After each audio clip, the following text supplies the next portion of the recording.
ṣojú Odùduwà ẹ̀yin aráàlú wa iṣẹ́ ìlú ló gbé wa lọ sí Òkè Ògùn nípínlẹ̀ Ọ̀yọ́ ire lójú wárí lórí ìrìn àjò ìròyìn ayọ̀ la sì ń gbọ́ ní Òkè Ògùn nípa Shina Pellar ọmọ bàbá ọlọ́wọ́ ọdẹ ìròyìn Shina Pellar lókè Ògùn ó gba gbogbo òlú kankan látàrí iṣẹ́ ńláńlá tí ń ṣe àtìrànlọ́wọ́ tí ń ṣe fún ìṣẹ̀mí ọmọ ẹ̀dá èèyàn Shina Pellar tó ń ṣojú sẹ́yìn ìwájọwà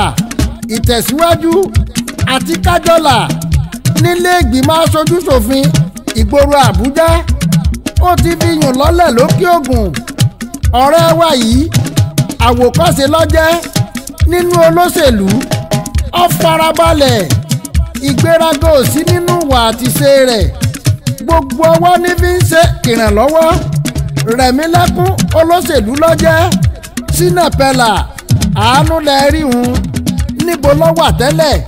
lẹ́nu gbogbo mùtúmùwà ọ̀nàrẹ́bù Shina Pellar akíọkíọ ó ti gbá yìí káàkiri ayé kò ní rí ọ láéláé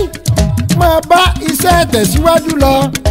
gbogbo ayé ní kí ọ fúnṣẹ́ takuntakun ohun tó tún já àwọn èèyàn lẹ́nu wọ́n ní ó ṣe é súnmọ́ ó sì ṣe é súntọ̀ nínú olóṣèlú